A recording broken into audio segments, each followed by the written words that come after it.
सप्तश्लोक की गीता को ध्यान में रखते हुए हम सभी 7 वह महत्वपूर्ण श्लोक जो प्रत्येक दिन हमें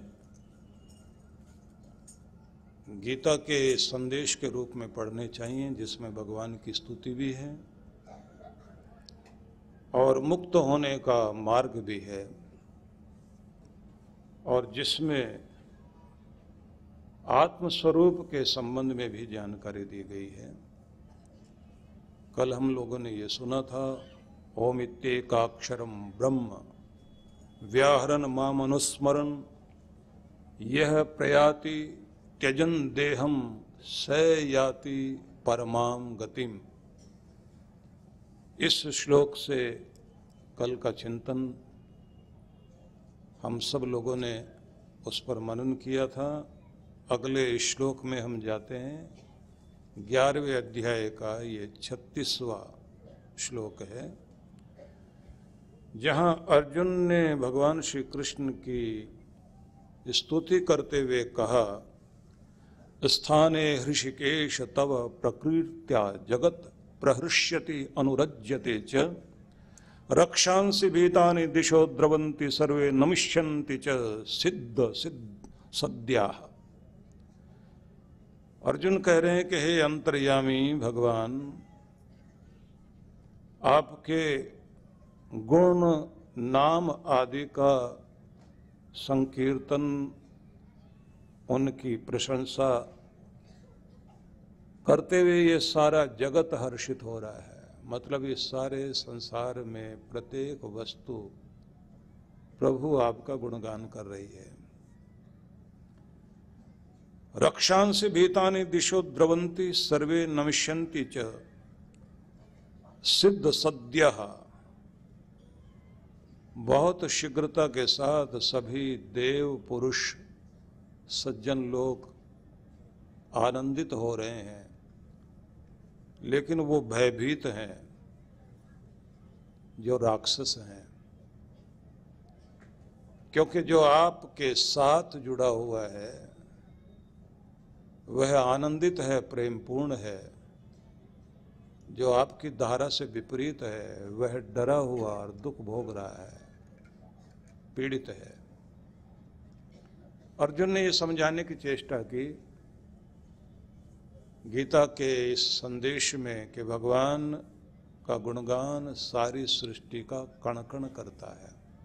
मतलब ये सारे फूल जिसके लिए खिल रहे हैं, हवाएं जिसके लिए चमर डुला रही हैं, और चांद सूरज जिसकी आरती करने के लिए इस खुले गगन में विचरण कर रहे हैं। सारे सितारे छोटे छोटे दीपक हैं और सूर्य एक बड़ा देव दीप बनकर भगवान की आरती में शामिल है। सब गुणगान कर रहे हैं। जल की धाराएं बहती भी भगवान के चरणों को धो रही हैं, और इसमें गुंजार कर रहे हैं भौरे, कोयल, सारे पक्षी, मानो वो सब इस आरती में शामिल हैं। सब स्तुति कर रहे हैं, सब भगवान के गुणगान करने में लगे हुए हैं। इसी बात को वेदों में भी कहा गया है, यस्य मां प्रदिशो यस्य बाहु। बड़े बड़े विशाल प्रदेश भी अपनी हरियाली चुनर के साथ जिसकी महिमा गा रहे हैं। यस्य मे हिमवंतो महित्वा यस्य समुद्रम रसिया सहाउ यस्य मां प्रदिशो यस्य बाहु कस्मै देवाय हविषा विधेम। बर्फीली चोटियों से ढके हुए पर्वत शिखर भुजा उठाकर जिसका गुणगान कर रहे हैं, और ये जलधाराओं से बहती हुई नदियां जिस सागर से जाकर मिल रही हैं, और सागर अपनी लहरों के साथ जिसका गुणगान कर रहा है। यस्य मां प्रदिशो यस्य बाहु। दूर दूर तक फैले हुए हरियाले मैदान, ये भी जिसके लिए भुजा उठा उठा कर कह रहे हैं कि वही है एकमात्र स्वामी, कस्मई देवाय हविषा विधेम, सुख स्वरूप है वह, बस उसी की शरण में जाएं, क्योंकि उसी को पुकारें, उसी के प्रति हम समर्पित हो जाएं। अर्जुन ये भगवान की स्तुति करते हुए बोल रहे हैं कि जो भी सज्जन लोग हैं, भले लोग हैं, वे आनंदित हो रहे हैं, वो प्रेम पूर्ण हो रहे हैं। सीधा मतलब ये है कि जो भगवान की नियमावली में अपने आप को जोड़े हुए हैं, नियम पूर्वक जो चलते हैं, प्रकृति के, सृष्टि के नियमों के अनुरूप जो चल रहा है, वह प्रेमपूर्ण है और आनंदित है। लेकिन भयभीत हैं वे लोग जो नियम तोड़ते हैं और उनके जीवन में नियम तोड़ने के कारण दुख आता है, और दुख के कारण जो भयभीत हैं, ऐसे लोग जो यहाँ कहा गया है कि वो राक्षस प्रवृत्ति के लोग हैं, मतलब ऐसे लोग जो उदर पोषण में लगे हुए हैं, इंद्रियों की तृप्ति में लगे हुए हैं, जिन्हें केवल अपना आपा दिखाई देता है, जो अपने स्वार्थ में ही संलग्न हैं, ऐसे लोग इस दुनिया में मनमाने ढंग से आचरण करते हैं और उनके जीवन में कोई नियम नहीं होता। वे प्रकृति से विपरीत चलते हैं और उसके कारण उनके जीवन में अनेक तरह के दुख खड़े रहते हैं। उन दुखों के कारण वो हर समय भयभीत रहते हैं, चिंतित रहते हैं, उनके अंदर निराशाएं चलती रहती हैं। लेकिन जो प्रकृति के नियमों के अनुरूप चलते हुए अपने आप को प्रभु की लीला से, उसके ताल से ताल मिलाए हुए हैं, लयबद्ध हैं, तल्लीन है उसमें, तो कहते हैं वो हर समय प्रेमपूर्ण हैं और आनंदित हैं। अब इस बात को थोड़ा समझने की चेष्टा करिए। समझाने की ये चेष्टा की जा रही है कि आप जितने जितने इस दुनिया में अनुशासित, व्यवस्थित होकर सृष्टि नियमों के अनुरूप चलते हैं, उतना ही आपका जीवन सुखदायी बनता है।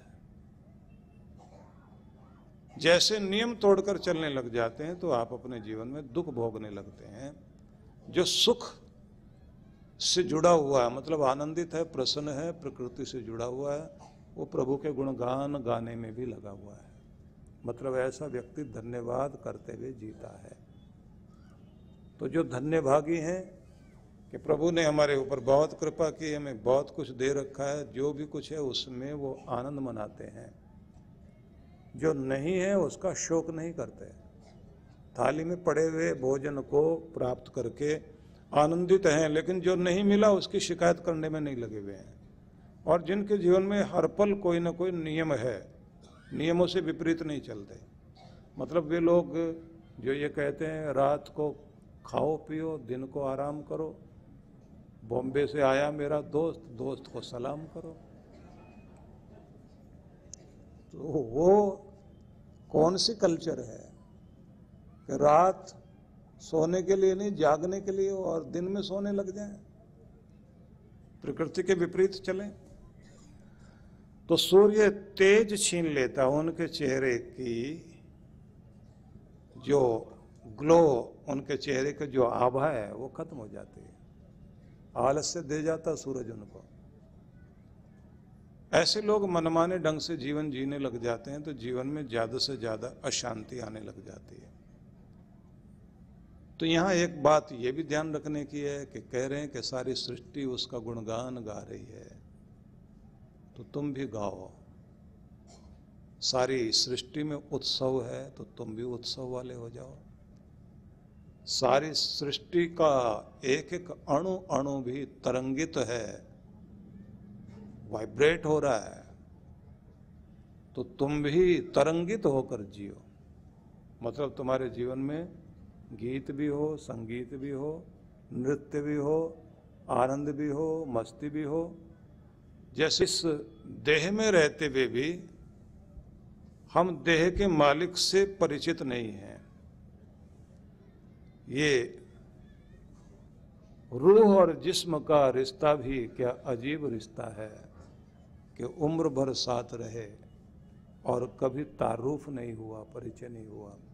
कि हम खुद को जान नहीं पाए।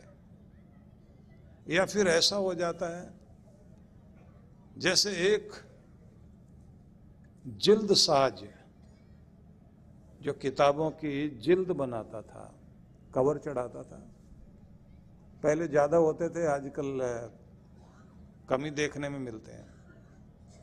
तो उसकी दुकान पर खड़े हुए और वहां देखा बहुत प्यारी पुस्तकें रखी है,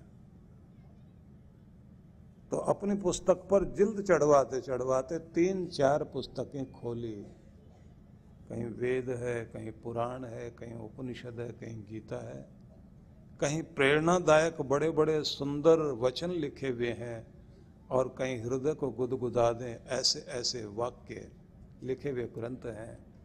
किसी में ऐसे ग्रंथ भी है जिनमें महान पुरुषों की जीवनियां, उनके प्रेरक प्रसंग है। तो उससे पूछा कि तुम कभी पढ़ते भी हो इसको? तुम्हें तो फ्री में इतना कुछ मिल रहा है। तो वो क्या कहता है कि साहब हमारी तो उम्र जो है कवर चढ़ाने में बीत गई, हमें तो इसी से फुर्सत नहीं मिलती, कौन देखेगा इसमें क्या लिखा हुआ है। अब उस आदमी को देख के बड़ा आश्चर्य हुआ, कवर चढ़ाने में जिंदगी बीत गई इस बेचारे की। लेकिन फिर वो कहता है दुनिया ऐसे जीती है साहब, फुर्सत कहाँ है किसी को किताबों को खोल के देखने की। अब इस बात का मतलब क्या है? आपके पास खजाना रखा हुआ है, लेकिन आपकी तो जिंदगी कवर चढ़ाने में बीत गई है, उसका आनंद लेने में तो है ही नहीं।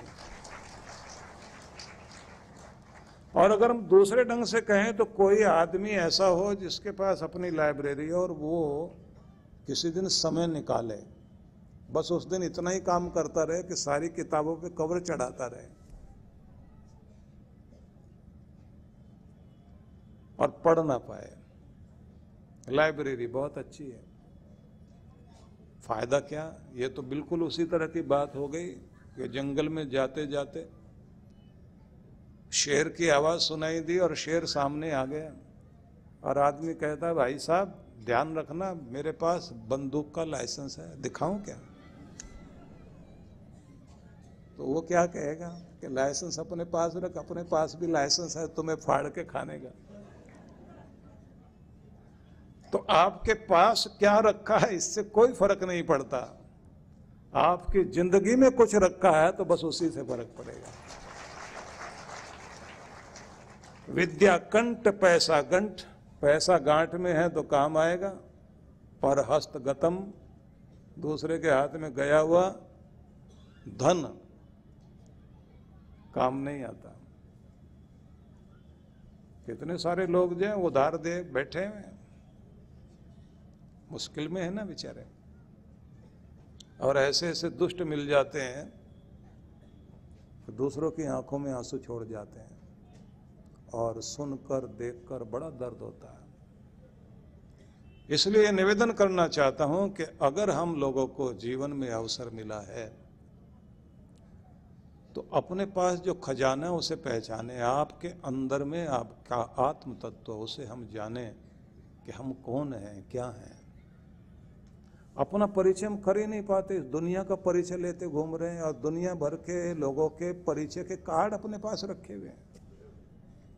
कभी अपने परिचय का कार्ड बनाएं, अपनी डायरी हाथ में लेकर उसमें लिखना शुरू करें कि ये मैं हूं।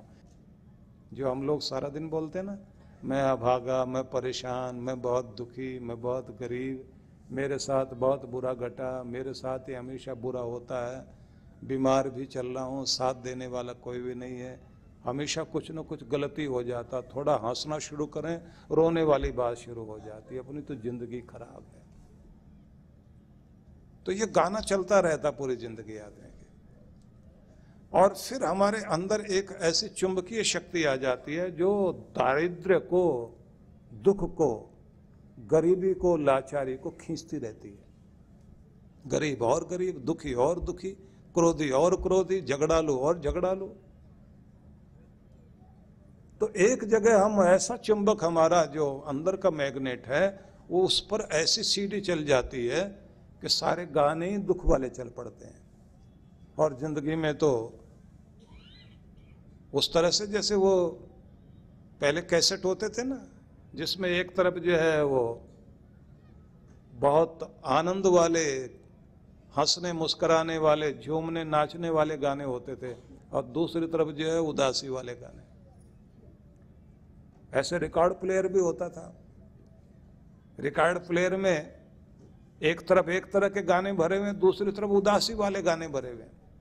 तो पागल आदमी जो है ना, वो नदी किनारे लेटा हुआ था और बहुत हिल हिल के गाने गा रहा था। कुछ लोग चलते चलते जैसे उसके पास आए तो वो एकदम पलटा और उसके बाद बहुत दर्द भरा गाना गाने लगा। लोगों ने पूछा क्या हुआ? बोले मैंने अपना रिकॉर्ड पलट दिया है, कैसेट बदल दिया है। पर पागल ने तो फिर भी अपना रिकॉर्ड पलट दिया, उसका कैसेट तो बदला गया। वो ए साइड से के बजाय बी वाला बजाने लग गया, बी वाला ए साइड में कर दिया उसने। लेकिन उनको आप समझिए वो महापागल हैं, जिनकी जिंदगी में एक रिकॉर्ड बज रहा, उदासी उदासी उदासी उदासी। इससे ज्यादा कोई रिकॉर्ड है नहीं। उसे प्रसन्नता में कैसे बदला जाए, ये गुरु सिखाता है।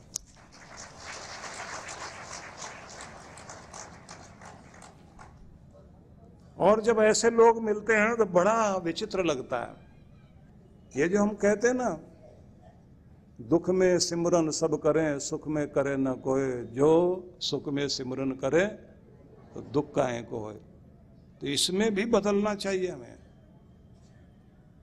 मैं की जगह का कर दीजिए। दुख का सिमरन सब करें, दुख में नहीं, दुख का सिमरन सब करें, सुख का करे न कोई। धन्यवाद करने के लिए जो सुख दिया भगवान ने थोड़ा बहुत, अगर उस सुख का सिमरन करोगे तो धन्यवाद करोगे ना। और अगर दुख का सिमरन करोगे तो क्या करोगे? शिकायत। प्रार्थना तो जरूर करोगे लेकिन कभी भी धन्यवाद नहीं कर सकते, शिकायत करने बैठ जाओगे। तो क्या बोलना है? दुख का सिमरन सब करें, सुख का करे न कोई, और जो दुख का सिमरन करे तो सुख काहे को होए।